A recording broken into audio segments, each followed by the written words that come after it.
Healthcare Democratization, organized by IEEE EMBS Society Madras section in association with K.S.Rangasamy College of Technology IEEE Student Chapter. Let's start this marvelous occasion in a divine manner with a prayer song.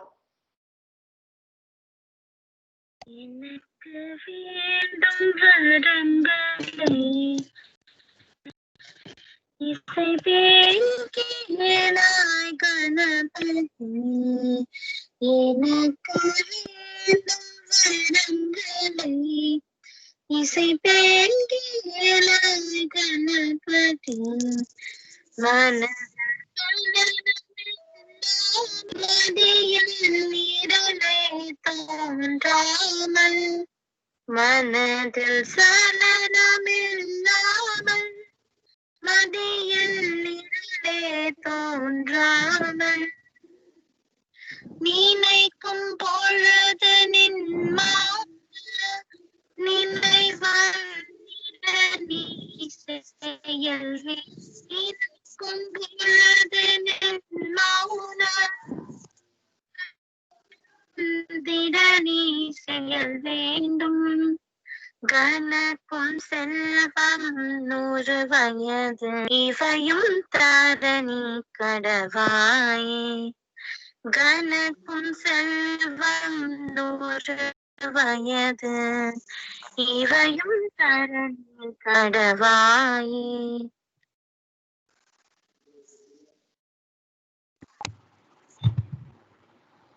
It is necessary to learn from the past, live the present, and welcome the future. I will heartily invite such a leader, Dr. C. Rajasekaran, IEEE Student Branch Counselor, to address the marvelous gathering. Thank you, Mali. Am I audible? Yes, sir. Yes, you are audible. Respected Chairman, line Dr. K.S.Rangasamy, MJF, Vice Chairman Tiru R. Srinivasan in absentia. Respected and distinguished Chief Guest of the day, Professor Michael Friebe, Otto-von-Guericke University, Germany, CEO IDTM GmbH, FRIIH GmbH. Respected CEO KSR Institution, Dr. K. Tyagaraja. Respected Principal Dr. Gopalakrishnan, beloved Head of the Department Dr. K.P. Jayanti, Chair IEEE EMBS Madras Section, Dr. Bhanureka, Secretary IEEE EMBS Madras Section, participants, ladies and gentlemen, a very good evening one and all present here. It gives me an immense pleasure to welcome you all for this webinar on Biomedical Engineering, Innovation Generation for Healthcare Democratization. I take this opportunity to welcome our Chief Guest, Professor Michael Friebe, who's readily accepted our invitation to share his ideas and vision on healthcare with our student community. Welcome you, sir. We believe that this lecture of yours will have a definite impact on our student community. The presence of our CEO is the matter of great satisfaction for us. We always value his constant support and guidance. Thank you very much, sir, for being with us. I take this opportunity to welcome our Honorable Principal, Dr. R. Gopalakrishnan, for his continuous support and encouragement in every step taken by us. His suggestions help us moving away forward towards our goals. Welcome you, sir. Thank you. I would like to welcome our Head of the Department and Chair IEEE EMBS Madras Section, Dr. K.B. Jayanti, who is a great backbone for all of us and a great supporter in organizing the webinar. Welcome you. I extended a very warm welcome to Dr. B. Bhanureka, Secretary IEEE EMBS Madras Section, Faculty Coordinators, K. Kokila Devi, Mr. Raghuvaran, Student Office Bearer, C. Taranya, B. Sonia, and MOC team who are making the event happen today. I extended a very warm welcome for all the participants from various institutions, coordinators, faculty members, and students for this webinar. Once again, I extend my hearty welcome to all of you for this informative webinar. I believe this lecture will definitely contribute to you quest for knowledge. Thank you. Thank you, sir, for your inspiring words. He believed he could, so he did. Now I cordially invite such an eminent personality, Dr. K. Tyagaraja, Chief Executive Officer, KSR Educational Institutions, to address the wonderful gathering. Yeah, very good evening to all of you. Am I audible, MOC? Yes, sir. Yes, sir, you are audible. So, a very pleasant good evening to all of you who are joined in this webinar organized by the Department of Electronics and Communication Engineering of K.S.Rangasamy College of Technology in association with the IEEE Madras section and EMB, the society. The most respected Lion Dr. K.S.Rangasamy, the founder chairman of KSR Education Institutions, the respected vice chairman of KSR Education Institutions through R. Srinivasan, and the respected principal Dr. Gopalakrishnan, the head of the Department of Electronics and Communication Engineering, Dr. Jayanti, the coordinators of this program, Dr. Rajsegar and Professor Raghuvaran, the team of MOC, the participants from our institutions and other institutions, and the respected and distinguished chief guest for this particular webinar, Professor Dr. Michael from Otto-von University of Germany. At the outset, I must congratulate the Department of Electronics and Communication Engineering who has organized this particular webinar, and on the topic Biomedical Engineering Innovation Generation for Healthcare Democratization. So this IEEE EMBS society has been started in our institutions way back about 4 years before, and we have been continuously organizing a number of functions for the benefit of the students and as well as the community and the members of the IEEE. Dr. Michael has been associated with us for quite some time, and he had also visited our institutions. And today he has joined us to give the keynote address to the members of IEEE and EMBS, the society. On behalf of KSR Education Institutions, and in particular the Department of Electronics and Communication Engineering, IEEE student branch, I once again welcome Professor Michael to our institutions in this virtual meet. As the topic of the day is a biomedical engineering innovation generation for healthcare democratization. I was just referring to the Google out some of what exactly the healthcare democratization, and the Stanford Medicine University has been defined what exactly is going to what is meant by healthcare democratization. It seems that it appears there are two factors. One is the distribution of data and the ability to generate and apply insights at scale. And these are the days it promises to the world of patients that the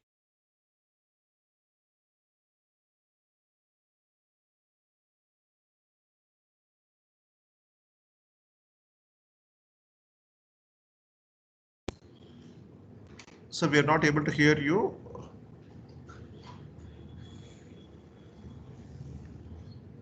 Organizers, MOC. Sir, yes, sir. Probably We can. Yeah, Yeah, network issue. I'll, Probably. Could you yes, please sir. check? I'm checking him, sir.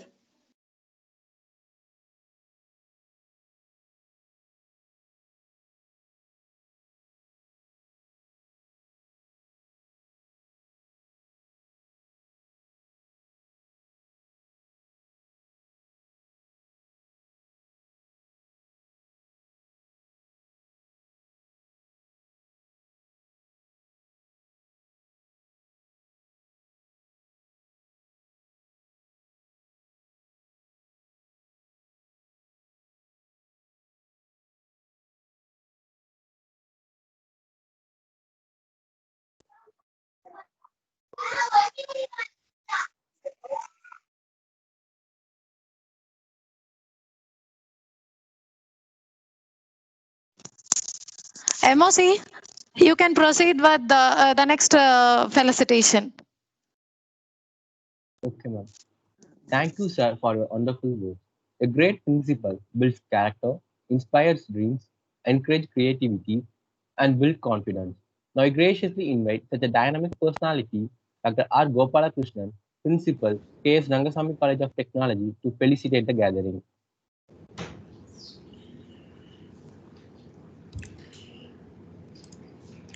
Yeah, thank you, MOC. Respected Chairman, Lord Dr. K.S.Rangasamy, respected Vice Chairman, Mr. R. Srinivasan, respected our CEO, Dr. K. Tyagaraja, today's chief guest and the resource person, Professor Michael from Otto-von-Guericke University, Germany, head of the department KB Jayanti, Dr. KB Jayanti, and the program coordinator, Dr. Rajshekar, and the faculty coordinators and the student participants. Very good evening, all of you. It gives me immense pleasure in joining in this wonderful evening to attend the webinar of our Professor Michael, the title Biomedical Engineering, Innovation Generation for Healthcare Democratization. So it's really, great title, and it's also on the need of the hour because this pandemic has given a lot of insights and a lot of awareness about how we have to have a good awareness on the healthcare about an individual as well as of the country. That's one thing. So the biomedical engineering and biomedical and biotechnology and all these things, it's highly connected with electrical and electronics engineering. I'm happy that the IEEE Madras section is arranging a lot of this type of webinars. Even last month also there was another webinar, and it was highly useful to to the students and the faculty members as well. Today, this particular title, biomedical engineering, because engineering, biomedical, the instrumentation plays a vital role in all the medical related and healthcare related, because we know very well, and a lot of research also happening, because without instrumentation and biomedical engineering, the medical field would not be there, because anything diagnosis and healthcare related. Now even the presence of IoT, it made the healthcare and the medical field everything as a smart one, because that is the highly need of the hour. Probably our chief guest and the resource person will be addressing on certain aspects on those inputs. And also I insist our department to work with some of our even our dental science and research and some of the cancer related hospitals, so that the interdisciplinary research also will be able to do. And we also come out with a lot of small applications, so that it would be grateful for the society and grateful for the people. So with this, I thank our resource person, Professor Michael, to join in this, to be accepted our invite, and going to address our the entire gathering virtually on the given title. So thank you very much, Professor Michael, sir, and we are happy to listen to your inputs, and probably with your support and with your inputs, we also wanted to collaborate with your university and even any collaborative research and some applications, because our college, K.S.Rangasamy College of Technology and Department of ECE, everybody, we strongly believe in that any science and technology should solve the social issues, because very well, a lot of people without knowing what is their actual illness and all these things, people are either they're not able to diagnose properly, either it may be a economical background or all these things. But let us collaborate and work on that, and probably let us come out with the small applications, so that it would be really helpful for the society. So with this, I thank him, and also I appreciate that Department of ECE and IEEE section of K.S.Rangasamy College of Technology for continuously organizing this type of events. So the outcome of the event, as I requested, so let us work on some of the applications, so that we have a good number of people, Raghuvaran and other people working on the IoT aspects, so that let us come out with some kind of application which will be solving the social needs. So with this, once again, I thank him, and also appreciate the department for giving me the opportunity. Thank you. Over to MOC.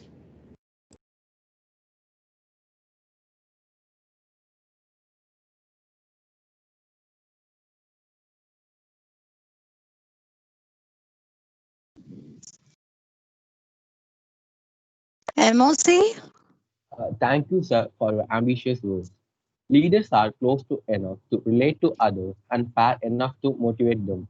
Now, I kindly invite such a patient and hardworking person, Dr. K.B. Jayanti, Chair, IEEE EMBS Madras section, to felicitate the gathering with her incredible words.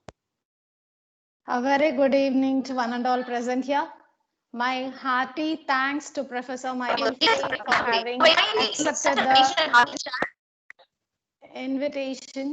for having accepted the invitation as soon as he received it. Thank you very much, Professor, for being with us today. And my sincere thanks to the management of K.S.Rangasamy College of Technology, our principal, who is always a great support, our CEO, and every faculty member who has made this event possible today. And I also place my thanks on the support provided by Dr. Banureka, Secretary of IEEE EMBS Madras section. Now, I would like to give the abstract given by Professor Michael Friebe on this webinar. This presentation is going to address the need for disruptions in lieu of the upcoming changes, challenges, and the opportunities of global healthcare. The 4 Ps: predict, prevent, personalize, participate, in combination with the quadruple aim of future health-related innovations, that is better outcomes, dramatically reduced cost, improved patient and clinician experience, will drive the biomedical engineering developments.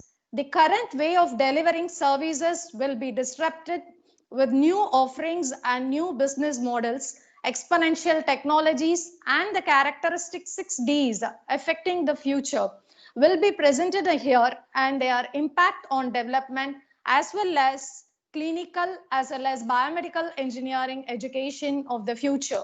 One of the Ds, democratization, which ensures that access to novel technologies and services will be available to everyone on this planet. The presentation will lay the grounds for 2 quick innovation games that the participants will work on in breakout rooms with the intention to highlight the future-oriented value propositions of biomedical development efforts. So the participants be ready to work in the breakout rooms, and the lecturers here going to be started within a few minutes from now on. Thank you, Professor. Welcome you once again. Thank you for the opportunity given. Thank you, ma'am, for your incredible words. Patience and perseverance have a magical effect before which difficulties disappear and obstacles vanish. Now, I heartily invite such a leader, Dr. Banureka, Secretary, IEEE EMBS Madras section, to felicitate the gathering with her fabulous words. Thank you. A warm good evening to all of you present here. I'm Dr. Banureka. I'm serving as an associate professor at the Department of Biomedical Engineering, Ph.D. College of Technology. I'm very excited to invite all of you on behalf of the IEEE EMBS Madras section family. My heartfelt thanks to the resource person, Professor Michael Friebe from Germany. And just as I heard the abstract read by Dr. K.P. Jayanti ma'am, it was really exciting, and I'm also looking forward to this event. On record, I would like to thank the principal, management, and the COE of KSR College of Technology for providing the infrastructure for this event. And I once again welcome all the participants and wish you a great event. Thank you.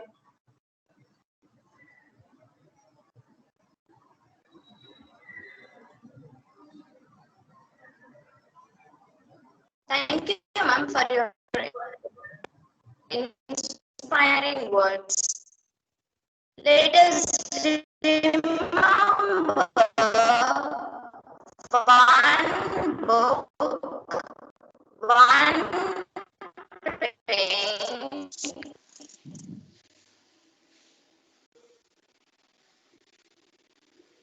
Let us remember one book, one pen, one student, and one teacher can change the whole world. Now I call upon Ms. Dharanya, 3rd year, K.S.Rangasamy College of Technology, to introduce the eminent personality, Professor Michael Friebe, Ph.D., Otto-von-Guericke University, Germany, CEO, IDTM, GmbH, FRIIH, GmbH.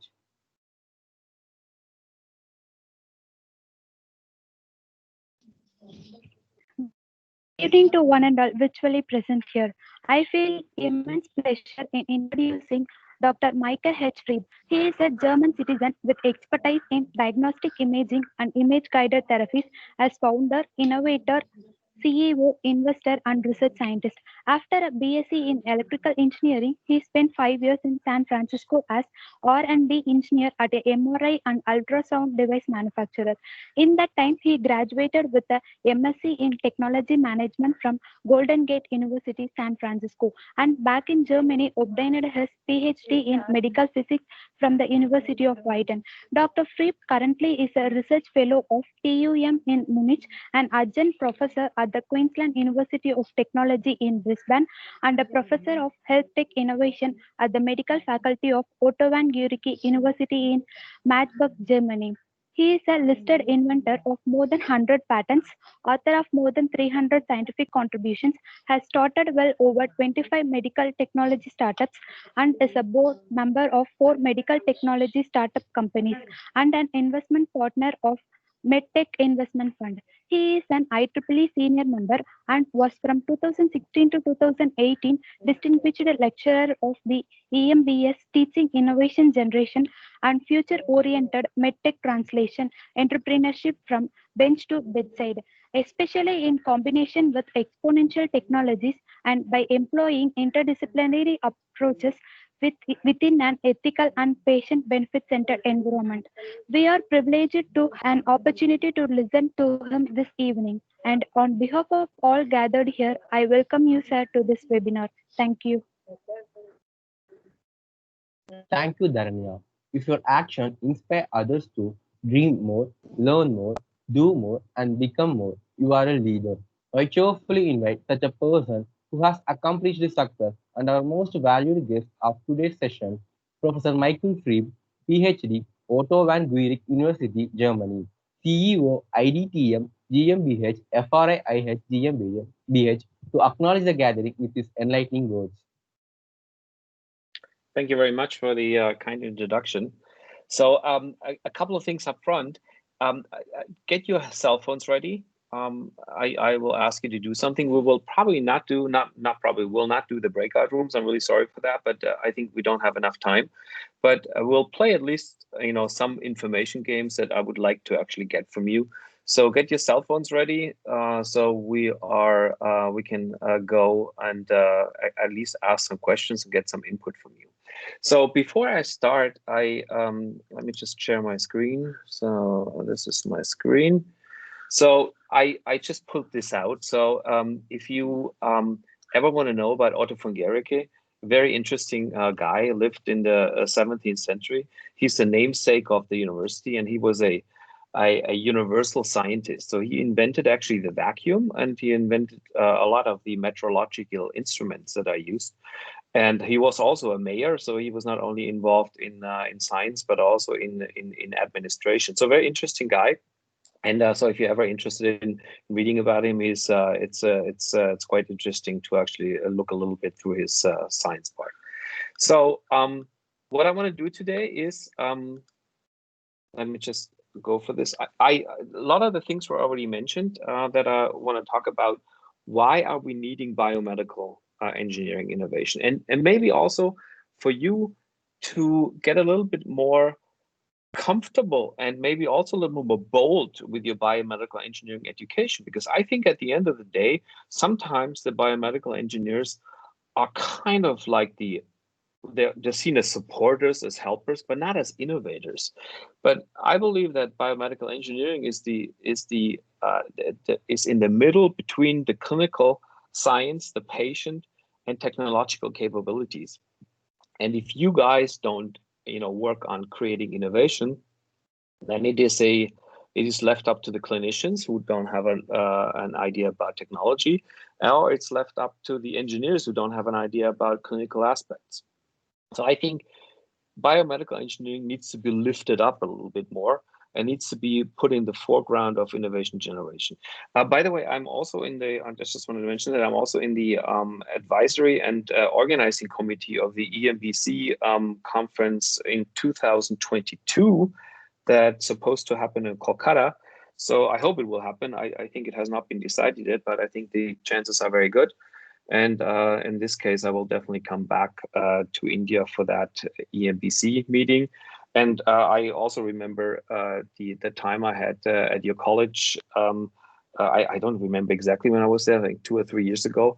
But I thank you very much for the hospitality you gave me at the time. I very much enjoyed it. Very nice college, by the way.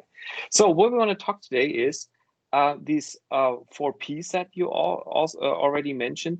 We need to move the medicine to being a reactive discipline. So you go to the doctor when you're sick, you go to the hospital when you're sick, to a basically taking care of your own health. So we need to be able to predict before you get sick, actually, that you will become sick. We need to actually be able to prevent you from getting sick. So maybe with all the information that we have available, we need to personalize treatment. So it's not like everybody's treated the same way. Every 50-year-old male is treated the same way. But that you really take care of your individual profiles. And we need to obviously get everybody involved and participate in their own healthcare information and our own healthcare treatment. That's very, very important. If you just basically sit back and wait till you get sick and don't do anything about it, then it's a huge problem.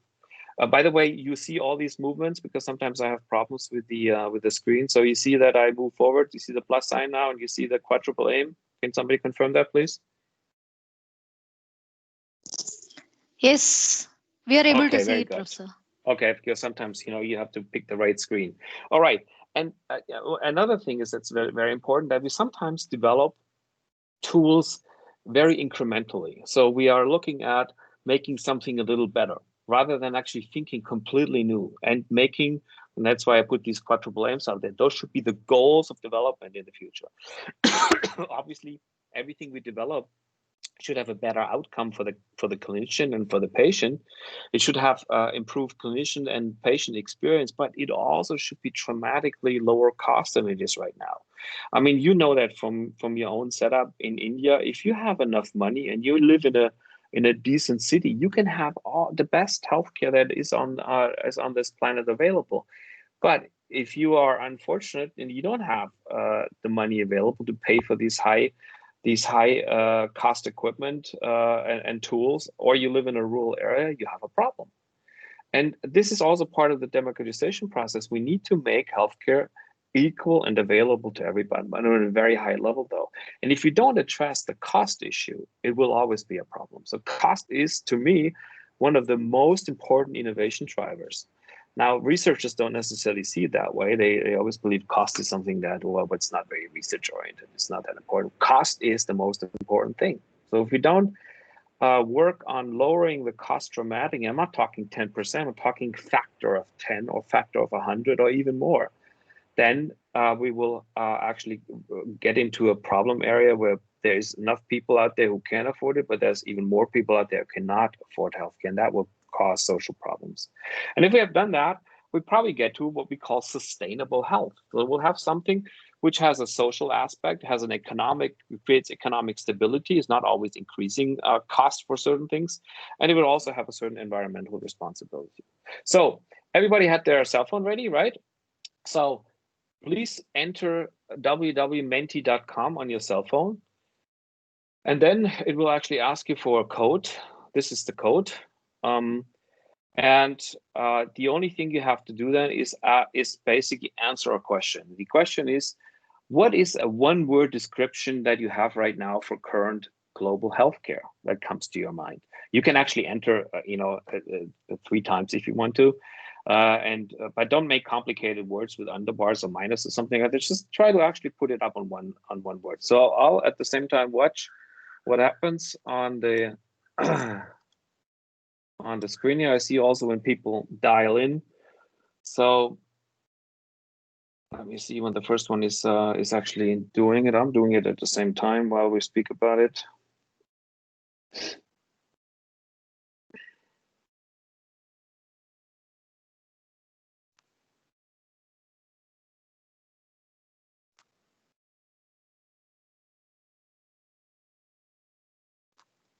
I'll just show up the number again more obviously here. This is the code number you have to put in. Oh, here we go. First people are, this is not one word, but it's 3 words, but nevertheless, we'll count that.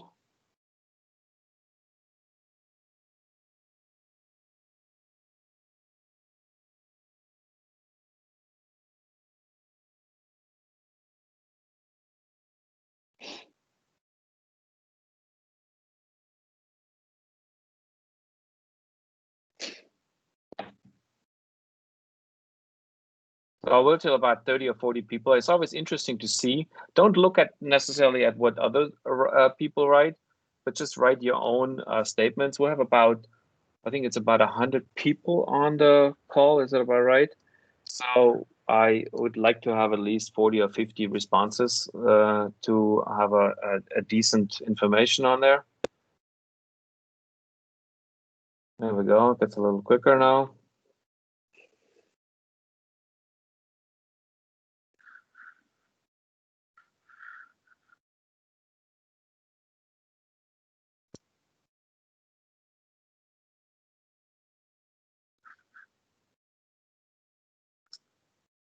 I will actually save this this screenshot and make a screenshot, and I'll actually send it over to you. It's always interesting to see. I've done this probably about 100 times to see what in different areas and different regions of the world, what different informations come out and what they think as a real problem, or in this case, actually, it's described. It's not even said it's a problem. It could also be something positive. So if you don't always see it as a negative thing, but see it as a positive thing too, maybe it's actually something that you think is cool. So we have 10 people. Come on, guys. I want to see some more. And just to keep your cell phone ready, keep it also at menti.com. But we will have a different code number later on for a second exercise that we'll do. So I want to wait a little more. How many people do we have on the call? Can I just ask somebody from the management team? So we need to get your people a little bit excited about using their cell phones. Everybody has a cell phone in India, right? It's 100 plus, Professor. Okay, so we only have like 12 responses now, so we need to get a little bit. We'll wait till about 20. But what you already see, if you really look at what is on there, it seems not very positive. It seems, I mean, I start from the top. It's difficult. It's expensive. That's a very big one. It's a business. It's not so good. Slow. It's unfair. It's poor. Bad. I mean, try to find some positive words. Unreachable is really not possible. I don't find really much positive on AI and prevention are probably more like future oriented, but I don't think that's what happens at the moment. So at the end of the day, maybe we can cut it that one. It's not a really positive statement. So healthcare is in need of innovation, and if you really look at that middle word here, expensive, that seems to be dominant to a certain extent. That is what is describing in a lot of areas what healthcare is all about. It's expensive. And so if you know that it's expensive, we probably have to also put a lot of effort into making it less expensive, making it more affordable, and obviously more open to everybody to have access to it. So this is a major issue. So if we know that already, then we need to maybe look at different ways of how medicine is being done at the moment. We have to look at, is there a way that we can employ technology to actually make technology help us reduce the cost of healthcare provision? That's a major issue. And I think that's also something, maybe that's what you mean by AI and by other things, where maybe technologies could help us in the future make that a real solution. And I hope that you will be involved in this, and I hope that you will be somebody who wants to drive things rather than sit back and just see what happens. So let me just go on with my presentation, and please have your cell phone ready for next time, because there will be another one. So at the end of the day, even though it's negative, we are living in a real exciting time. And exciting because I will show you later on a graph too about this, because we are actually on the verge or the convergence of different technologies. We will have robotics, we will have AI, we'll have augmented realities, we have genetic engineering, we'll have all kinds of other technologies that come and will possibly shape or reshape the way we have been living almost completely. And don't think it will take a long time. It could happen very quickly, and I'll show you some graphs on this one later on. So the definition, I usually start also asking you, which we can't do in this virtual session, at least not in that personal manner, what is or should be the ultimate goal of our biomedical engineering work? I said something in the beginning already, and you know, we, and when I say we, I mean also particular people from the area that I live in, Central Europe, very rich area, very advanced area. But you know what? We think very, very incremental, and we think about, you know, maybe goals that are not that ambitious, that are, you know, just doing a little better things. And maybe particularly when it comes research, is the question comes up is like, what is the research called? We should publish some journal paper. Is that really something that is impactful? Is that really something that creates employment, that heals patients, that helps doctors?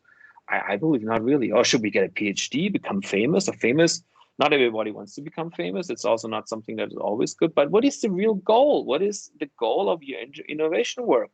And I believe it actually should, everything that we should do in that sense, in that biomedical sense, is it should actually benefit the patient. And it should not benefit the patient only in Germany or the US or in Japan. It should help the patient globally. And I think I'm saying this already right now. I think you in India have a huge advantage, which maybe you don't even know yet, or maybe you don't take advantage of it. You have a lot of people out there. You have a lot of needs out there. You have a very, very big separation between urban needs and rural needs. So there's a lot of things that you can actually develop in your country that will globally help other people, and that will globally help even in Europe or in the US. That will probably help a lot of people in Africa. So I think you should, you know, think about all the things that you can do to help your own healthcare system, to make that more attractive and to make that work extremely well, and then be able to use this information and actually use it as an export. It's something we call reverse innovation. You do the innovation in India and you export it. And I think that's not something said just because I want to be courteous and nice to you. It's something where you have a huge advantage and you do not take advantage of it yet, unfortunately. I think you should. And I think you could do so many more things rather than trying to develop an MRI on your own or a CT on your own. Who, in all honesty, sorry for my language, who cares? Do something that is very helpful to your own society and your healthcare system. And it's not developing an own CT or an own MRI. It's actually doing something to help the people that do not have access to healthcare, or, and remember the 4 Ps again, that help prevent people from getting sick and help actually predict diseases from happening before they happen. So these are some of the problems that we have to deal with. You know, I mean, we have 7.5 billion people on this planet. All the things in dark green are usually, there's not that much of a problem, but even in the US, there's a lot of problems with unfair access to healthcare. 5 billion people on this planet. So that's significantly more than half have no access to safe surgery. 93% have no basic surgical care, and 143 million procedures are not done every year because there's not enough doctors, there are not enough procedures. That's huge problems. So there's a huge amount of inequality in this global system, and that's also something that I personally like to address. So this is a waiting room. I just want to show you some example in the US. And you know what? This is a waiting room in India. It doesn't look much different, right? And maybe it's in the city, maybe it's not rural. But at the end of the day, we're still going to a doctor when we're sick. We have to wait. We sit in a waiting room with other sick people. That's usually does not help your health status when you sit around with other sick people. And you have to wait till you are actually being treated, till somebody calls you in. And what is the technology that we use? This is 20 years ago. We have a fax machine. You know what? Most of the healthcare systems and communication, even in Germany, works by using fax machines. It's ridiculous in this digital time. So we have not really done much in the last 20 years. Maybe we have actually changed from a little intake form to something more digital. But in the essence, we are not having appropriate tools available, even though it's standard of not of care, standard of use in just about anywhere else in the industrial domain, but in the healthcare system. So the problem is that we are actually moving fast in these industrial revolution cycles. You may have seen this chart before, first, second, third. We don't have to necessarily go in detail on it, but we are now in the fourth industrial revolution. We're actually approaching a fifth one where there is some autonomous movement going on, where we employ artificial intelligence, big data, robotics, and other technologies. Medicine, on the other hand, is still taught the same way than it was 30, 40 years ago. It does not employ artificial intelligence. It's really, the medical doctors are not hands-on with technology approaches. They're hands-on with the hands, but they're not hands-on of using all the tools that are available to them. So we need to shift medicine very quickly into the fourth health revolution. Otherwise, we'll actually, we'll always be laid back, and we'll always have a setup where we have a sick care system rather than a healthcare system. I'll talk about this in a second later as well. So, to obtain this health sustainable health, which is a goal in general, is we need to actually match the social commitment, and so by social commitment, I mean to a large extent also that people who have a lot of money, they should not have a different healthcare system or healthcare access than people who have no money. Because at the end of the day, I think it's a right of a human being to have access to healthcare. And I think it's also a responsibility of a government to actually help that. We need to obviously create some form of economic stability for the people, because if you're poor, you cannot afford good food, you cannot afford healthcare, you cannot afford education. So you're basically stuck in your setup. And if you don't have an economic stability, you will not be able to participate in that system. And we need to also have a responsible for our planet. So only if we achieve all that, we actually are living. We will be living in a setup that actually creates health rather than prevents you from staying healthy. So it's not only that healthcare has to take care of health. Healthcare is a much wider aspect, or health is a much wider aspect. You need to have good air around you. You need to have good water around you. The pollution has to be low. Obviously, also the effects of global warming have a huge negative effect on personal health, on health of animals, for example. So all these things need to be put together, and only if we do that, we will actually be able to have a significant improvement in human health. So let's go more technology-wise. What will most likely happen, and where do we have a problem? So we have a current focus, I mentioned that before, on diagnosing and treatment in case you're sick. So if you're not sick, you don't go to a doctor. And a lot of people don't even think about their health, because why should I think about my health? I'm healthy already. But this is a problem, because healthy people tend to eventually become sick. And when they're sick, they may be really sick because they have not taken care of their health before, and they have not monitored their health. They have not really been interested in their health. And we need to focus significantly more on prevention in the future, which also comes with the prediction element. And the solution for prevention and prediction to a certain extent is also your personal behavior, whether you use alcohol, drugs, you eat bad food. This is personal, the personal things you can do in your own lifestyle. And prediction is to a certain extent using data that is available to you or to everybody else, or maybe to programs that can actually look at your current status, look at your developments in the future, and see whether there's a delta, there's a change in there. If there's a change, it could be a sign that something goes wrong. And that's a predictive element that we need to employ, and we will do this by having data available. So we need to also have something that's called, you may have heard these words before, but I mentioned them anyway, precision medicine. Precision medicine is using the best tools out there that are actually able to have create a good diagnosis. And we need to have a value-based approach to medicine. Value-based approach means that you actually value, also in terms of money and cost, what is the potential outcome. So if I give you this, you have faster recovery, you're faster healthy, and you probably have a life expectancy of another 20 years versus something else. So we need to provide a medicine that has a value to it. Right now, you get something, nobody ever checks on whether there's a value behind it. And it needs to be a patient-centered medicine. There's a spelling in medicine, sorry for that. But patient-centered means is you remember this picture with the waiting room where all sit very close together?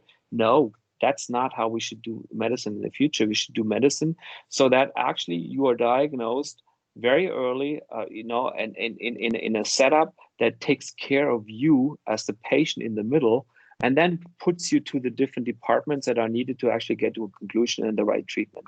Right now, you're being sent from your from your general practitioner to the hospital, maybe back to some specialist, and you're basically the one who has to move in that healthcare system rather than the other way around.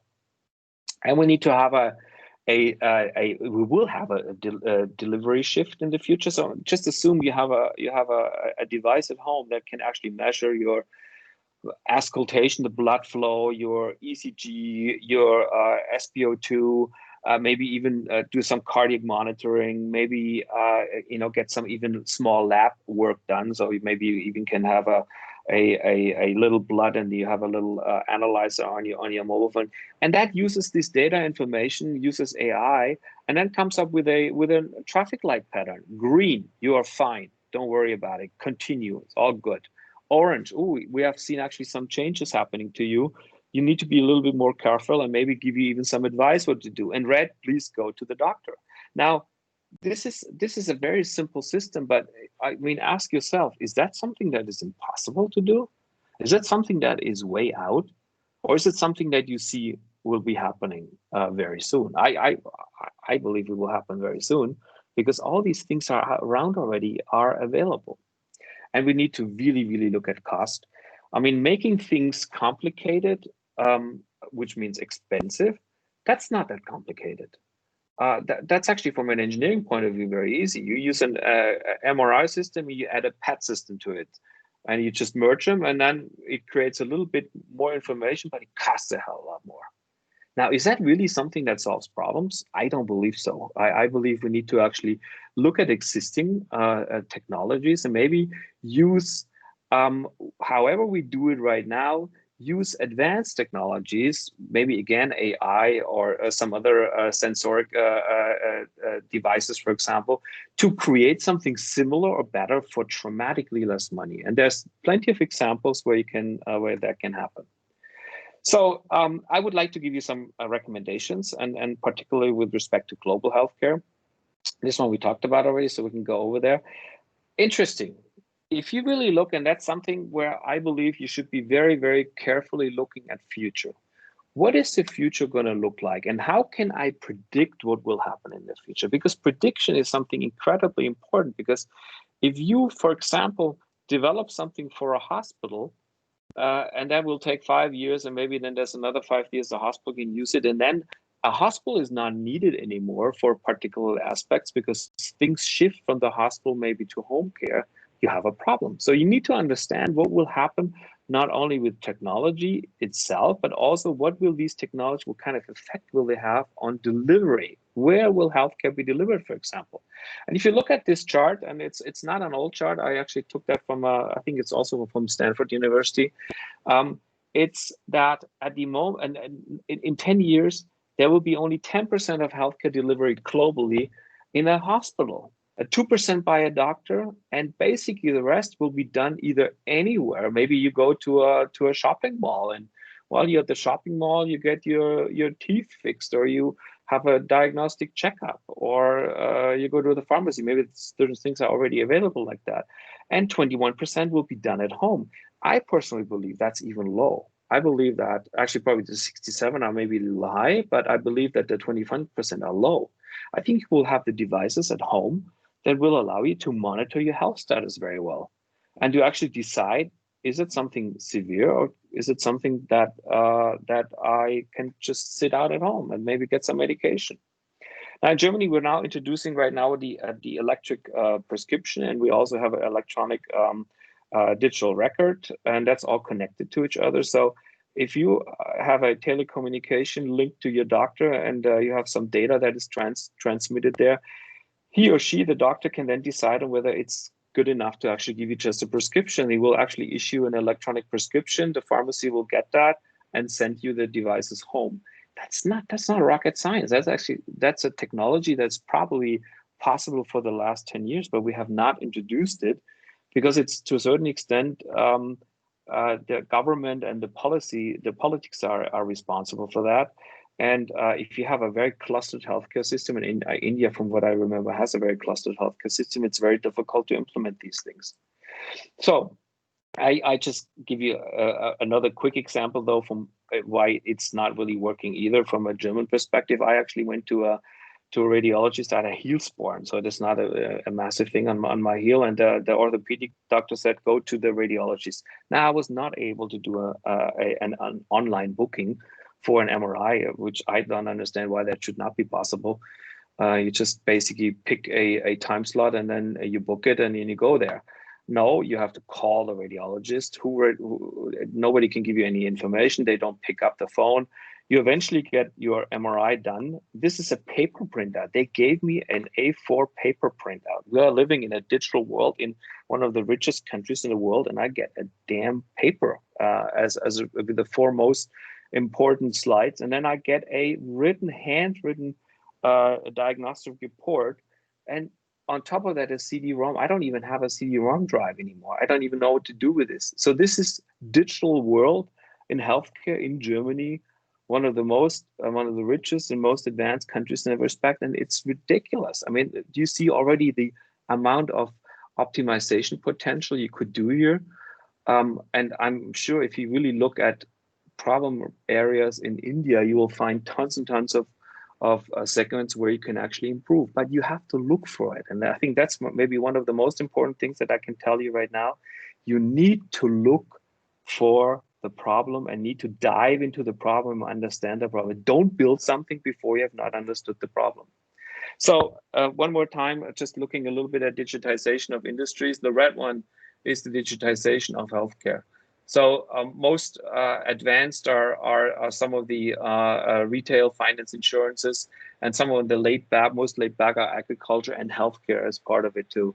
So there's a lot of potential optimization opportunity. And I'm going again to India now. You have such a great, so many great engineers and so many great software guys, so many digital enabled people out there, that you should be able to actually come up with great solutions. Start with your country, start with your region, understand the problem, and then go forward and try to scale it up.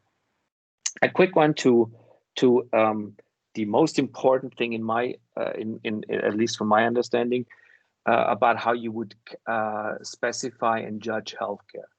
Healthcare has a certain goal. It has a certain goal to keep you healthy, right? And to make sure that you have a good, healthy life till you basically die.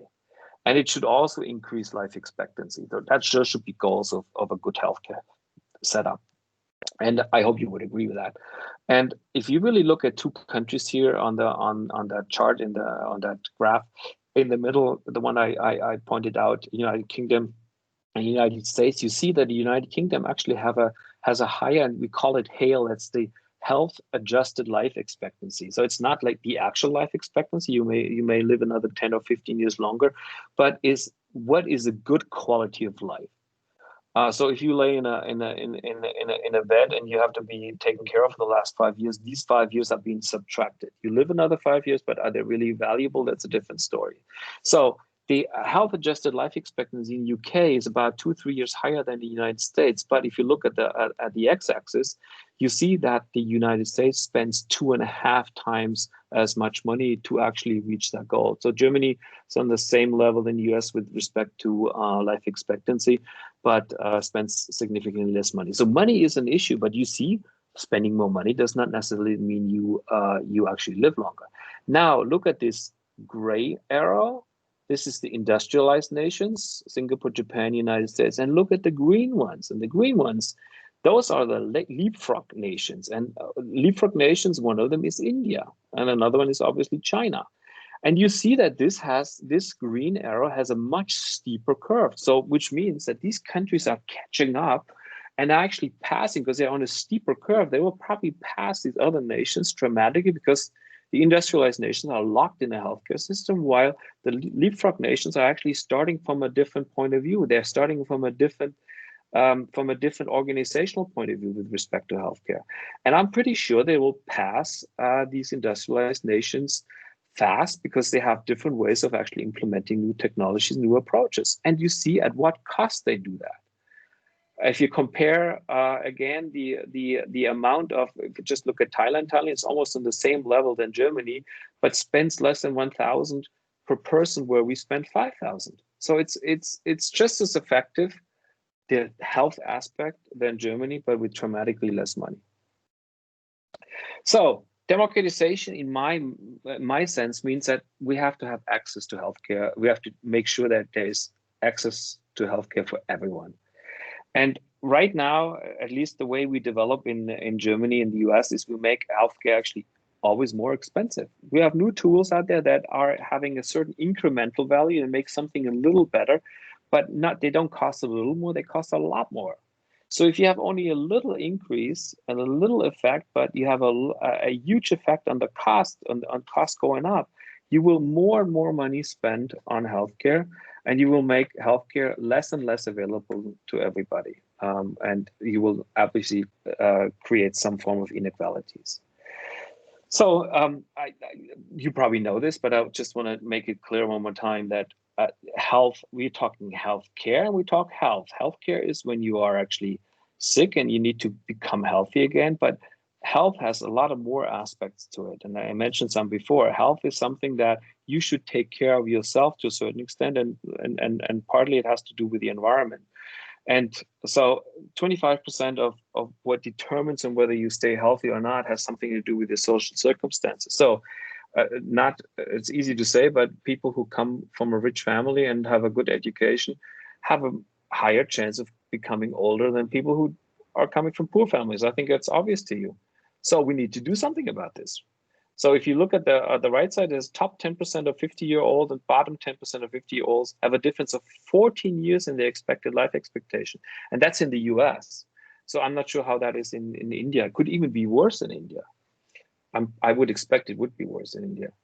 20% have something to do with your genetics and biology. So sometimes you cannot do anything about this, but do we believe that we will not be able to actually maybe do some alterations of genetic problems that we detect? I mean, if 32,000 out of 50,000 known diseases are actually caused by a single point gene mutation. So if you know that, don't you believe we could be able in like 5, 10, 15, 20 years to actually adjust that one gene and make sure that you don't get that kind of disease? So I think we can even do something about that in the future. Now, 35% of whether you stay healthy or not do have something to do with the individual behavior. Do you exercise? Do you use drugs, smoke or not? And 10% have something to do with your physical environment. So if you live in an urban city, you have good, clean water, the air is good or not. And only 15% have something to do with the healthcare provision. But we are discussing right now these 15%, and we do not look at the other 85%. Remember what I said to you before with the sustainable health? Sustainable health is a combination of all these aspects together. And if we only improve the 15% of the healthcare provision and don't take care of the other ones, the effect will be very minimal. So please consider that always in your thinking approach. Maybe it is better to have an app or have some way of controlling individual behaviors, or make sure that everybody has enough money. That probably is by far the best way of actually making sure people stay healthy. And what we tend to do with technology is, and that's a problem too, is that we try to actually improve traditional medicine. So the doctor has done it that way, and maybe it's an analog process, and now we try to digitize that process. What has actually happened is not much. We have just used digital tools to make an analog process digital, rather than actually rethinking on whether that approach is actually the right one. Maybe we should use data and some other measures that we have to actually completely rethink this traditional medicine and create what we call new medicine. And that's what we very rarely do, because doctors are always educated, they stick to their profession. And that's to my extent, that's also a reason why we are way laid back with implementing a new medicine, because there's a lot of problems and a lot of questions coming from the medical profession on that one. So we should work on new medicine. And that's also something that I would just basically try to get you to do. Think about new ways of using the information that you learn, analyzing how doctors are currently working, so analyzing the problem, and kind of like predicting what technology will do to actually make this whole thing completely new and will change the way it's been done at the moment. So if you really look at some of the risk behaviors that I mentioned before, or some of the socioeconomic effects, or some of the diet effects, or not exercising, they cost 15% of the chronic decisions, and overall seen 80% of all the costs that are associated with dealing these. So if you, for example, are clear of if you help people to have a good diet, you probably will reduce diabetes by a large amount, maybe even coronary artery disease, because that also is to a large extent has something to do with your diet, and fatty diet or not. Maybe congestive heart failure is also something that is affected by that. So if you see that you're actually addressing some of the risk and behavior patterns, you will probably have a significant effect on these chronic conditions, and have a significant effect on the cost associated with treating those. So the money that you save on that side could be implemented to actually come up with innovations on some other areas. So these are some of the things that you probably, or that it probably makes the most sense to concentrate on. So I would like you to, I'll just turn this off for 1 second. I would like you to put up your cell phone again. We'll make another exercise here. And we'll do this one here. What I would like you to do is,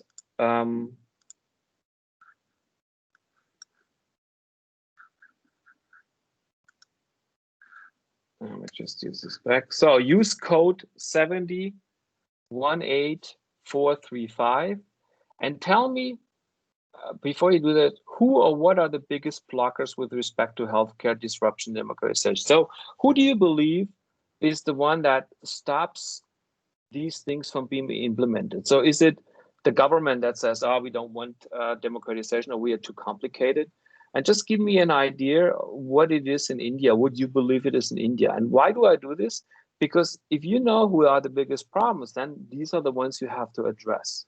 Now, once we have done that, we'll go to another exercise. So just keep everything open, because there's one coming, another question coming up right away. So get started with this one first. I'll do it too at the same time. So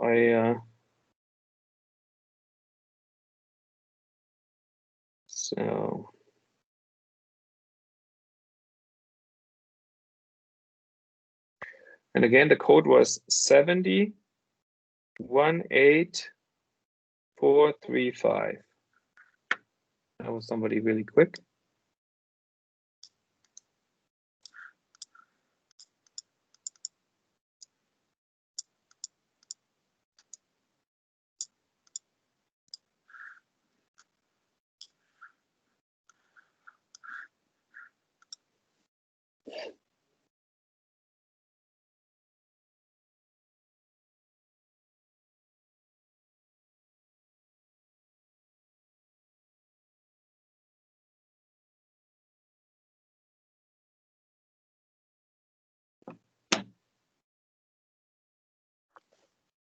Oh, we had 20 before, so we can get about to about 20 as well. So there's only 5 people so far.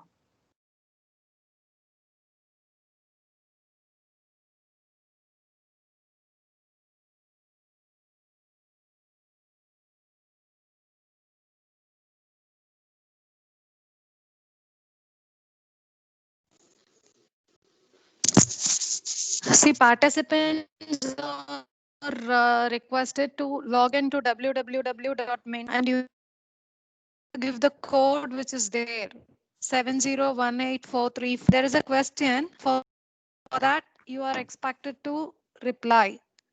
Do you get it?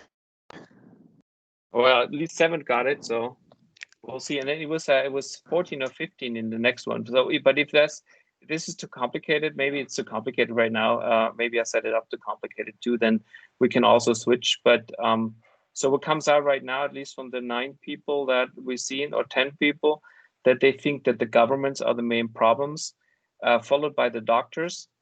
I would believe health insurance companies just might, but I can only judge from the German perspective. They're interested in keeping you healthy. They don't have any interest in keeping you sick because they have to pay for it. So at the end of the day, I'm not necessarily sure that is true. I do really believe it's to a large extent the doctors that are responsible for not actually getting these disruptions in place, because they have been trained to do a lot of things for the last 20 years, and they don't necessarily want to change that dramatically. And governments, I think governments are just intrinsically slow. They cannot really adjust to certain things, and that also makes them responsible. But I think at the end of the day, they're interested in keeping you healthy. So let's cut this for the time being. Maybe you are actually able to do the second one. This is a little bit more complicated. So I give you some, maybe I should actually do one thing before I do this. I should reset the results of this one. So let's start with this one. So this is a new code now. So is it no, it's the same code. So what you do here is, I'll go to the next, one. You actually slide, so it starts off with asking the question, most promising health tech for longevity improvement. So what do you believe has the highest effect on you living longer in 2030? So for longevity. So if you look at the first one, that's CRISPR Atticus, then you use the slider and just slide it. If you believe it's a high effect, you slide it to, yeah, it has a huge effect. And the second question is, will it be able to affect everyone or just a few people? So is it the democratization effect or not? And you just go through that, and then we'll see which one is the most exciting technology to work on. I hope you understand that one. So let me just try to do this myself quick.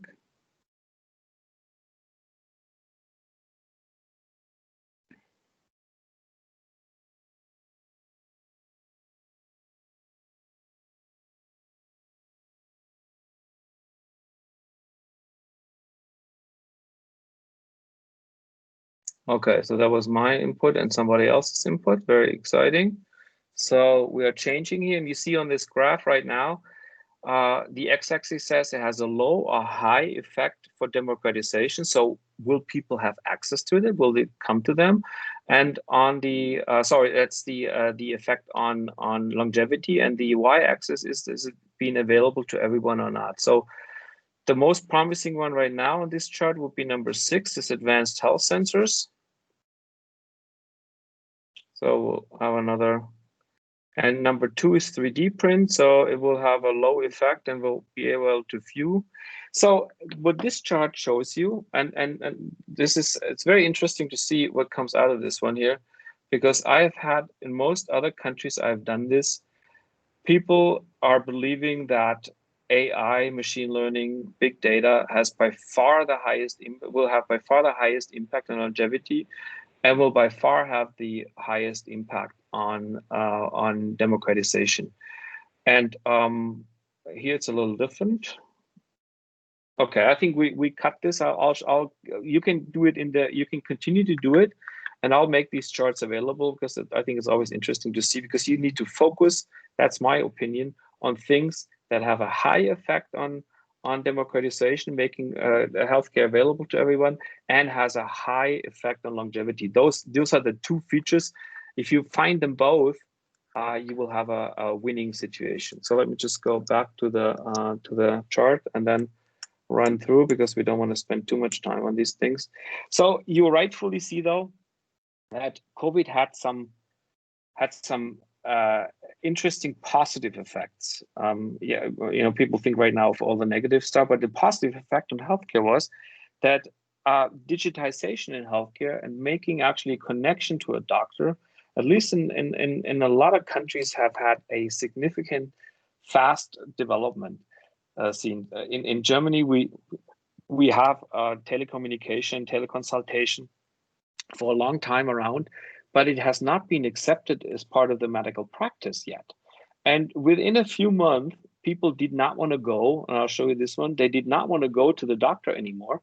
So this is the decline of people that actually went physically to a doctor. And at the same time, the virtual connections, talking to a doctor, went up significantly.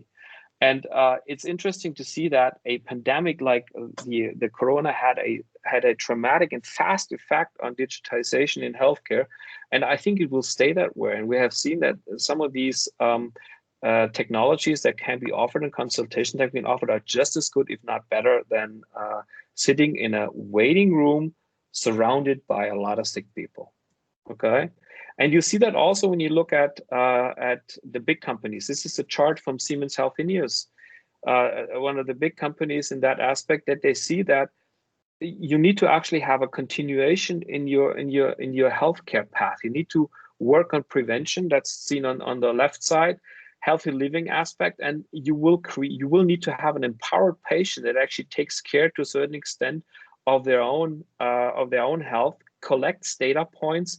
These data points are then subsequently used to make different decisions with respect to treatments or to therapies. And you need to also follow the patient once he or she is discharged from the hospital and has to go back home.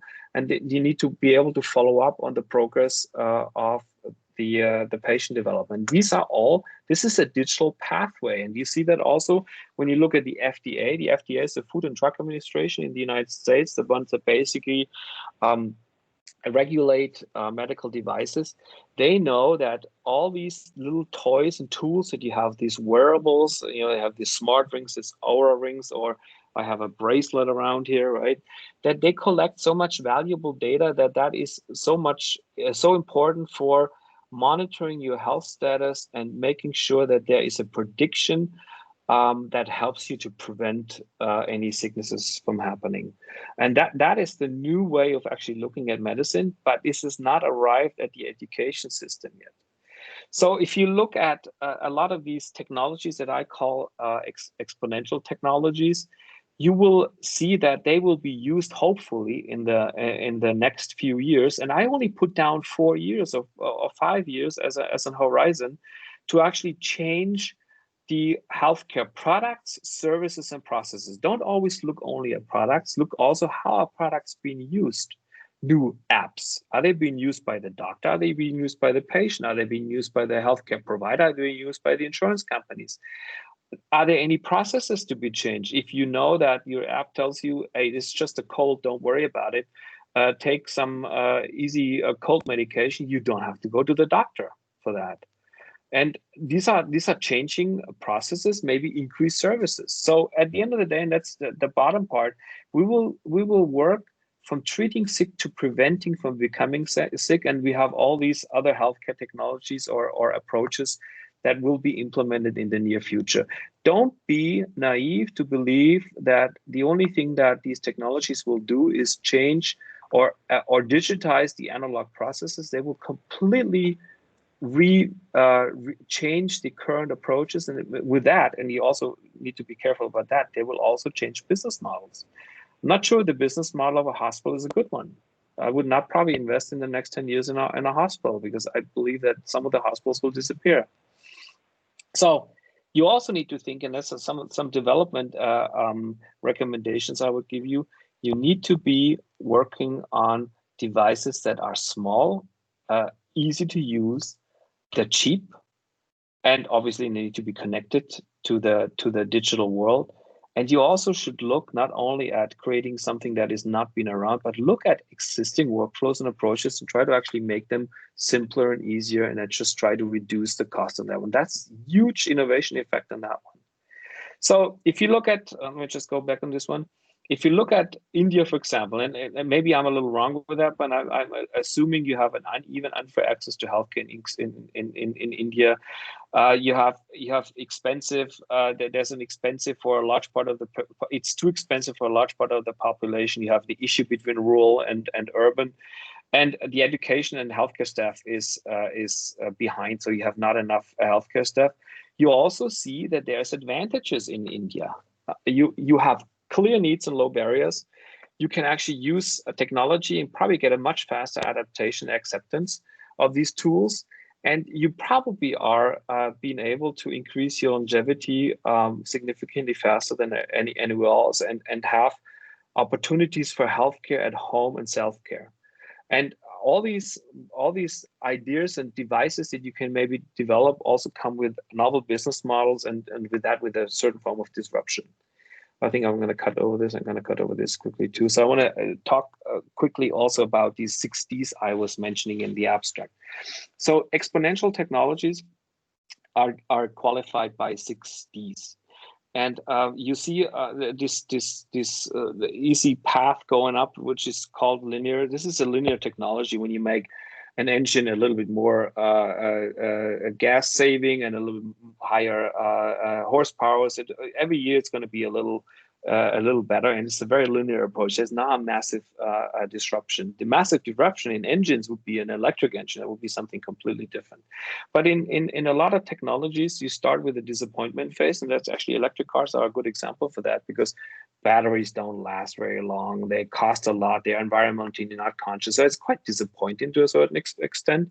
But at some point in time, you actually have what they call a disruption phase. You have a point where this technology develops so fast that it goes beyond linear and surpasses linear very quickly. And what happens then is you actually have something called dematerialization. Everything gets smaller. So whatever is in this cell phone used to be a computer that was probably filling half a soccer stadium. And now it's in this little thing. It's dematerialized. You make billions of these devices, and that means they don't cost much anymore. You demonetize. It gets cheaper and cheaper. And if it's cheap and everybody can afford it, it's democratized. So if you apply this to healthcare, same thing. You need to actually have tools and toys and devices available that are getting smaller, that you don't have a big MRI, maybe you can have a small MRI, maybe a small CT, maybe a device that actually measures things that for which you need right now tens of thousands of euros worth of equipment, and you make that small. If you make it small and you actually produce enough of them, you actually demonetize. It will cost very little money, and then it's available to everybody, and you democratize healthcare. So that's why cost, to a large extent, the demonetization is extremely important. And what we do typically as humans, if we have a path like that, we don't even know that we have a path like that. We just go back and kind of like see, how was it 5 years ago? And then we try to project forward and in a linear fashion. So we just say, I mean, look at the USB sticks, for example, the storage space. 10 years ago, you had a 16 megabyte for, let's say, 10 euros. Now you have a 256 gigabytes for about 10 euros. So it's a performance increase from 16 meg to 256 is 16,000 times, and at the same time the cost stayed the same. So we have a price performance increase of 16,000 times. And you would have not thought that that would be possible. Looking back 5 years and saying what will happen the next 5 years, you would have basically underestimated developments. So the essence, when you are in a trajectory that shows an exponential growth, you always underestimate. People are not capable of looking or thinking exponentially. And you should try, because at the end of the day, that technology development helps you to predict what will happen in the future.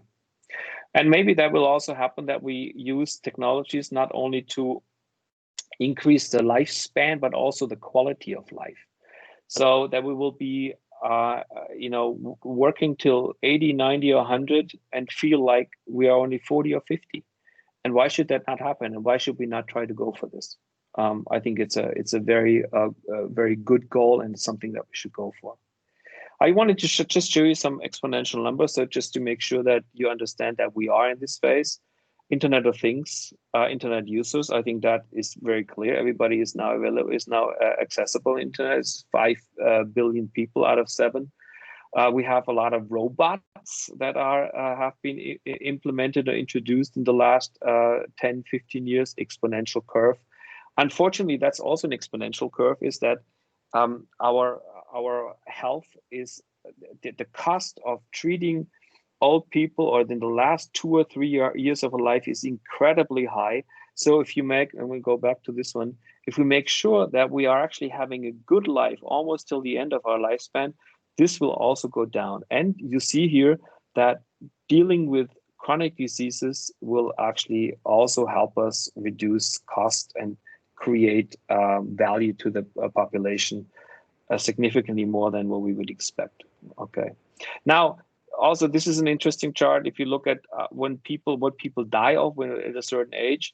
Now, if you try to actually project that forward, think about what will happen if our life expectancy would be 120, which I believe could happen in the next 20 or 30 years with all the technology that we have. What will we die of then? Would that change again? If you look at this chart, you'll see that depending on how old you are, you'll die of different things. And what will we die of when we're 120?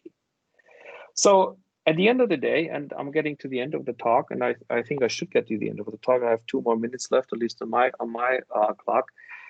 We need to create a digital twin. And this digital twin, you can work on this already in India as well, which takes data from your personal health status and then matches them with the professional care status. So you have basically a data integration. And that's actually what we try to work in Europe now. I'm not sure how easy that will be going because there's a lot of regulatory issues around it. But we'll have something where we basically do a lot of health monitoring, health prediction at home. And we will go much later to a doctor or to a hospital than we do this right now.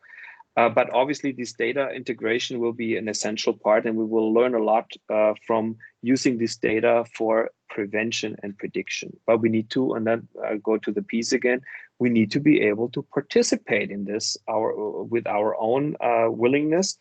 And we need to have, we need to provide our personal information. Now we have all the 4 Ps to actually make a valuable information out of it. One quick example, this is something I did together with the IIT Kharagpur with Professor Debjit. We are still working on it. It's not clear on whether we get it financed, but what we wanted to do is actually bridge the gap between rural and urban infrastructures. Rural doesn't have anything, but we wanted to create something that actually is a robotic device. It uses diagnostic equipment together with lab equipment to do screening in rural areas, to collect data and actually help the people there to manage their own health. And what we did with that, so some of the problem statements, there's very few doctors in these ones, not a good enough diagnosis, high incidence of terminal diseases. We wanted to create a truck and implement in this truck all kinds of interesting tools, AI tools particularly. So we have a robot with an ultrasound, maybe a mini X-ray included. We have a lab setup included, and all kinds of lab tests are being done. All these things are mixed together with the AI. And maybe if you find something right away, you can give a response immediately with a 5G network if you have it, and then provide clear information to that patient, who is not a patient, by the way, it's just a screening part of what he or she has to do to maintain the health status or improve the health status. And having said this, I think we went through this, we will hopefully get, and that's hopefully something you will help too, we'll have a paradigm shift in healthcare delivery with all these digital tools that we have. We'll need to develop new medicine. We need to address cost. And all the future trends together will have hopefully a more empowered patient that takes care of his or her own health with the help of these digital tools. And on top of that, we need to change the education system, and also biomedical engineering is one of them, where we have, and that's why it's a typical T approach, where you see on the horizontal side is like soft skill developments. So we need to actually get you, biomedical engineers, into learning how to generate innovation. We need to teach you how to do critical thinking, and also, stimulate curiosity, productivity, leadership issues. Those are soft skills that are typically not taught biomedical engineering school. On top of that, we need to give you some depth on these exponential technologies, and hopefully, if you focus on problems, then very deep on these problems, you will actually be able to come up with good innovation. So as a summary, I think developments will be significantly changing faster in the next years than have been in the last 20 years. You'll be surprised to look back in 5 years what has happened in the last 5 years. And we will see a tendency to do disease treatments, maybe preventions at home, rather than at hospitals. And hopefully we'll reach a healthcare democratization where everybody has access using cheap tools, maybe cell phones or smartphones or something else. And we cannot reach that if we all lay back and basically wait for somebody else doing it. We also need entrepreneurs to do this. And I hope that some of you will become entrepreneurs and actually start things on their own. And there's massive opportunities for all of you that think a little disruptive and that think also in terms of reverse innovation. That's the thing I told you. It's like you in India have dedicated problems, but these problems are global problems. And if you deal with some of them and create tools and devices, you have massive opportunities to actually export this type of innovation. So please think exponential, think in terms of democratization. That's very important. And the man among us, eat more tomatoes because that reduces prostate cancer by 30%. So it's not only technology, it's also food. And I would be very happy if this talk helped at least a little bit to stimulate you to think about your own problems you have and work on creating tools and devices that help reshape the healthcare delivery.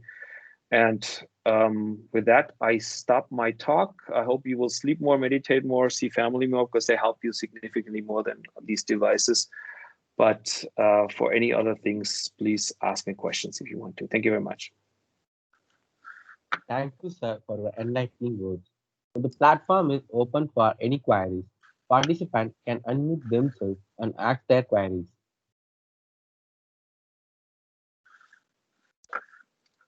Don't be shy. I remember that last time I was in India, nobody was saying anything before the professors had said anything. So for the professors here, can you tell them that you allow everybody to say something? Yeah, definitely. Somebody has raised the hand. Hello, can you hear me? Yes, Yeah. we can hear you. My name is Aishwarya. I'm a graduate from Politecnico di Milano. Hello? Yes. Yeah, it's all good. Yeah, sure. Actually, I worked with the rat disease data digitalization area. So, do you think the image processing sector works with the digitalization, like taking the photo, like scanning your what do you say, incoming patient slip? Can we convert that, like the scanning the doctor letters into the digital recording and help? This is the currently the platform that is present. Can we convert it like with the what do you say, with the pharmaceutical type, like pay like clicking with entering the data of the medicine, something like that? Yeah, I think we have to. I mean, one of the problems is that medicine and pharmacies, I hope I understand the question right, but the pharmaceuticals are not personalized. Pharmaceuticals to a large extent are they are just basically everybody can take this medication. It's not true. A lot of people have allergies. A lot of people have counter reactions.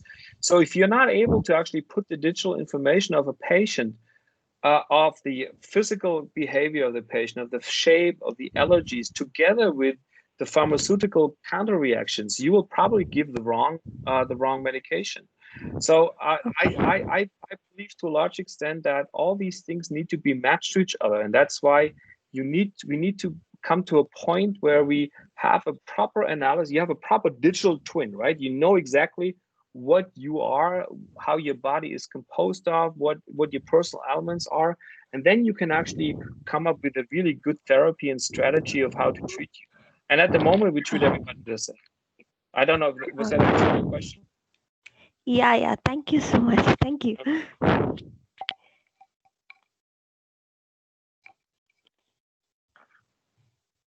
Anybody else?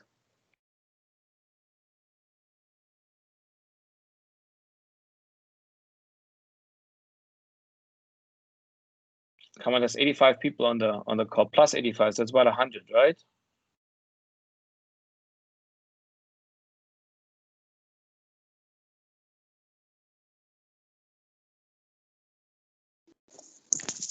I still remember, Professor, in the last time talk also you were talking about the problems in India and how to personalize the medicines and the instruments. Whatever innovations which could be done for India can be taken across the world. I could see the same flavor again this time also. I do agree. We have a lot of opportunities here and we have to take it over. Thank you once again for making it. Yeah, no. One of maybe a little comment on this one. One of the problems I see when I deal with I have a lot of Indian students, and actually some of these Indian students are here and they're actually starting companies here, and they have actually India in mind. So that's very nice to see. But what I believe is that what I've seen when I was in India is that people in India try to be like Americans, try to be like Germans, you know, from terms of technology. But you are not Germany, you are not US, you are India. That's not negative spoken, it's a different setup. And you need to actually address healthcare solutions to the healthcare setup. And you cannot actually copy anything from the US because it may not apply to India. It may not be necessary. And it may be completely overrated and too expensive. You need to focus on addressing the clear problems that you have. But to do that is you need to go out and find these problems and then specifically address them. And I'm trying to actually get biomedical engineers to a point where they are not only receiving information, they are trying to seek information. They're trying to go out and actually see, oh, what's wrong? What can I do? Is there something I can work on here? That seems awkward. Maybe I can improve that. But these questions are very rarely raised by biomedical engineers, unfortunately. And I would like that engineer, the biomedical engineer, is going out more and actually trying to address the problems that he or she sees and try to find a solution for it. True. So no more Any questions? more questions? Any more questions from the participants? Last opportunity. Hello, sir. I am an undergraduate electronics student. And my question is, I'm planning to pursue my master's in biomedical engineering somewhere in Germany or US. So is it advisable to go into a particular stream like imaging or any other particular stream? Or is it recommended to be always multidisciplinary even in your master's degree? Now, I'll give you I don't give you a diplomatic answer, I give you a real answer. The real answer, what I believe. I believe you don't need a biomedical engineering master. It's my personal opinion.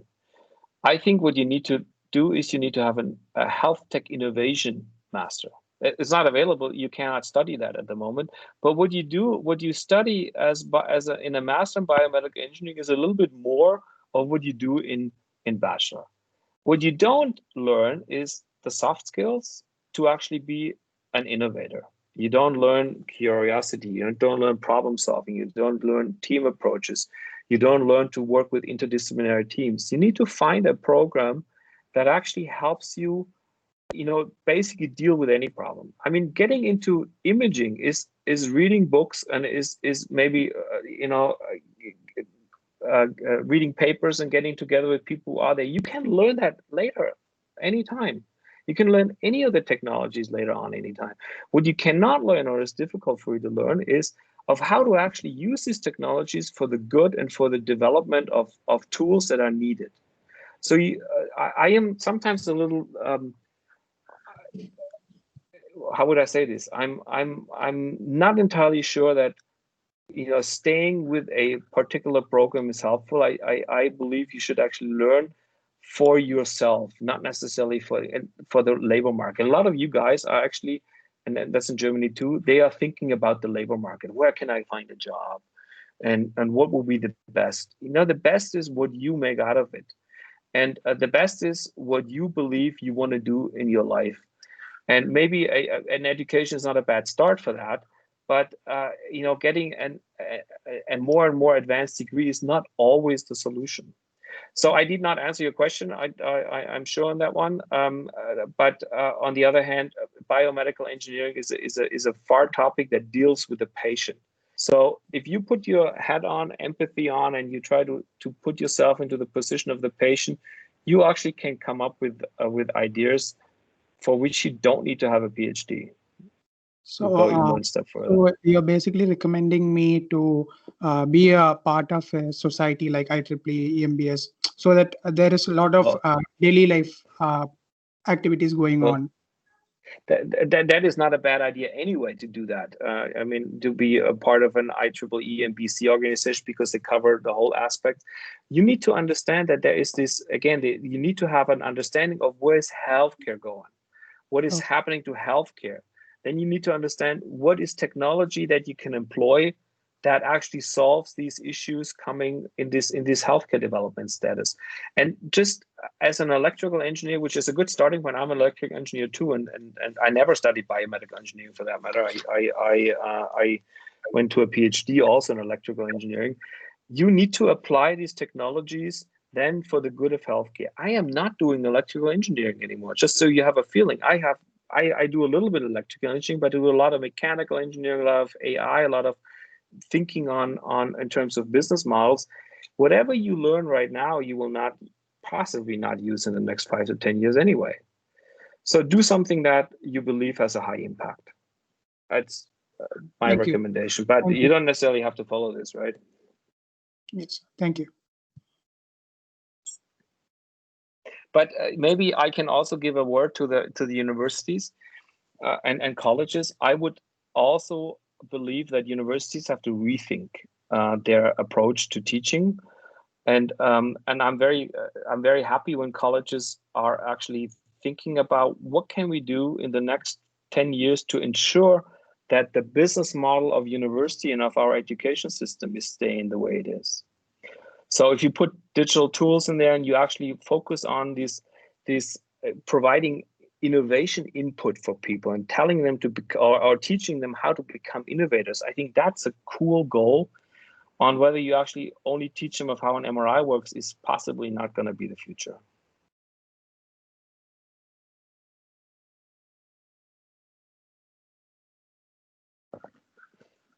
But then one of the things that they say about people that talk about the future, don't necessarily believe anything they say because they don't know themselves. That's same goes for me. I don't know anything. I don't know it for sure. I just assume things will happen.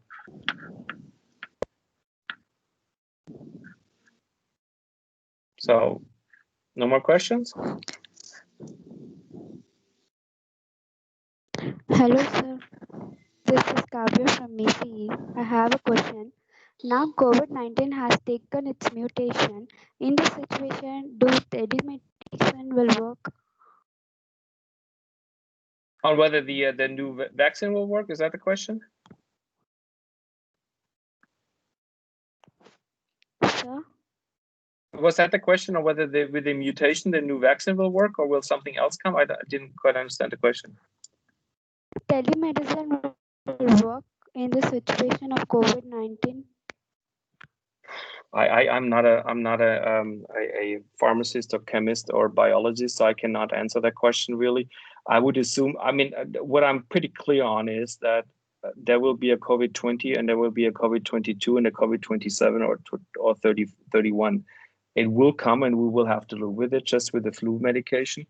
And it will need to be altered every time there's a new COVID one. So I'm pretty sure that we have shown that we can actually develop something that will help these diseases in the future, and that we'll probably have to adapt them every year.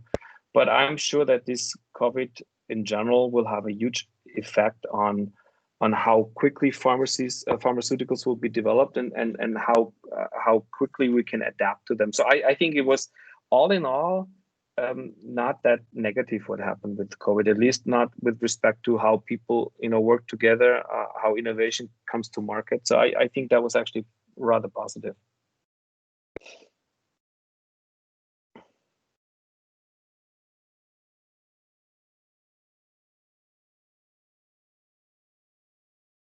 So I don't think anybody wants to ask questions anymore, right? Any questions? No? Can we close the session? Yeah, Mauli, you can close. I think we have no more questions, Professor. Okay, that's all good.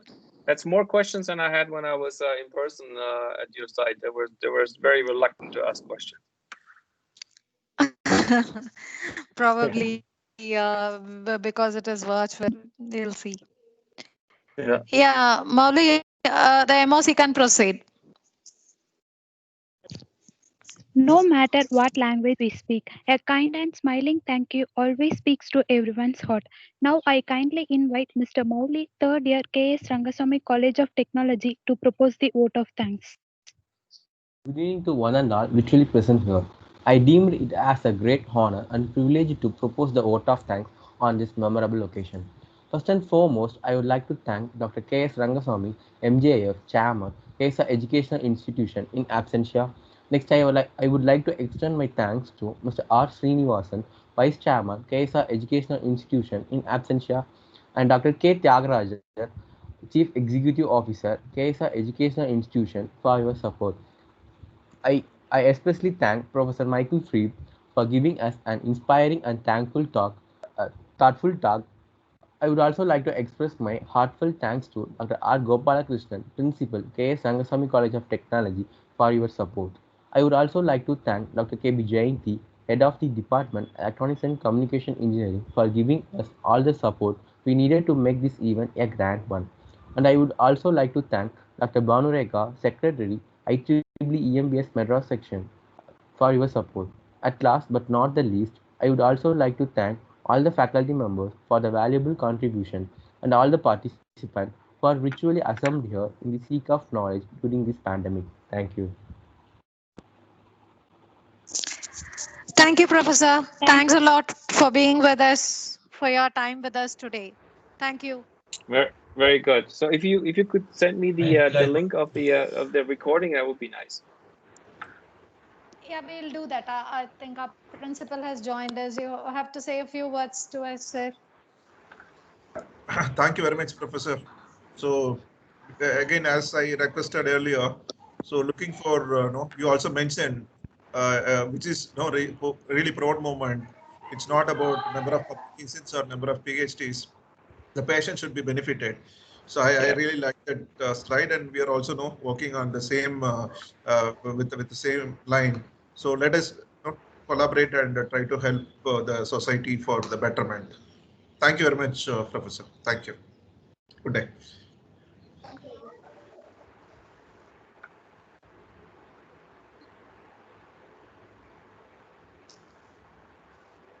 Yeah, thank you, Professor. Thank you very much. Bye. All right. Have a good time and good New Year. Bye-bye. Yeah. Happy New Year to you also, Professor. Thank you.